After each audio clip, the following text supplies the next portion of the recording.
ಕಳೆದ 11 ವರ್ಷಗಳಲ್ಲಿ ಪ್ರಧಾನಿ ನರೇಂದ್ರ ಮೋದಿ ಅವರ ನೇತೃತ್ವದಲ್ಲಿ ದೇಶವು ಆರೋಗ್ಯ ಕ್ಷೇತ್ರದಲ್ಲಿ ಅಭೂತಪೂರ್ವ ಬದಲಾವಣೆಯನ್ನು ಕಂಡಿದೆ ಎಂದು ಕೇಂದ್ರ ಆರೋಗ್ಯ ಮತ್ತು ಕುಟುಂಬ ಕಲ್ಯಾಣ ಖಾತೆ ರಾಜ್ಯ ಸಚಿವೆ ಅನುಪ್ರಿಯಾ ಪಟೇಲ್ ಹೇಳಿದ್ದಾರೆ. ದೆಹಲಿಯ ಸಫ್ಜರ್ಜಂಗ್ ಆಸ್ಪತ್ರೆಯ 7ನೇ ಘಟಿಕೋತ್ಸವದಲ್ಲಿ ಮಾತನಾಡಿದ ಅವರು, ಆರೋಗ್ಯ ಸೇವೆಯನ್ನು ಬಡವರಿಗೆ ಸುಲಭವಾಗಿ ಮತ್ತು ಕೈಗೆಟುಕುವಂತೆ ಮಾಡುವುದು ಸರ್ಕಾರದ ಗುರಿಯಾಗಿದೆ. ವಿಶ್ವದ ಅತಿದೊಡ್ಡ ಆರೋಗ್ಯ ವಿಮಾ ಯೋಜನೆಯಾದ ಆಯುಷ್ಮಾನ್ ಭಾರತ್ ಅಡಿಯಲ್ಲಿ ದೇಶದ 62 ಕೋಟಿಗೂ ಹೆಚ್ಚು ಜನರಿಗೆ ವಾರ್ಷಿಕ 5 ಲಕ್ಷ ರೂಪಾಯಿಗಳವರೆಗೆ ಉಚಿತ ಚಿಕಿತ್ಸೆ ನೀಡಲಾಗುತ್ತಿದೆ. ಜನೌಷಧಿ ಕೇಂದ್ರಗಳ ಮೂಲಕ ರಿಯಾಯಿತಿ ದರದಲ್ಲಿ ಗುಣಮಟ್ಟದ ಔಷಧಿಗಳನ್ನು ಜನರಿಗೆ ತಲುಪಿಸಲಾಗುತ್ತಿದೆ ಎಂದು ತಿಳಿಸಿದರು.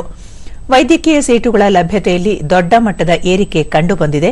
ವೈದ್ಯಕೀಯ ಕಾಲೇಜುಗಳು 387ರಿಂದ 800ಕ್ಕಿಂತ ಹೆಚ್ಚು ಕಾಲೇಜುಗಳಿಗೆ ಏರಿಕೆಯಾಗಿದೆ.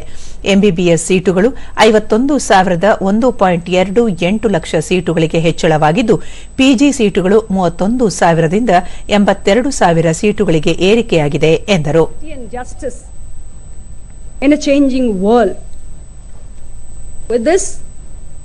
I wish you all a very successful journey. May you carry forward the legacy of this great institution with immense pride wherever you go, wherever you serve.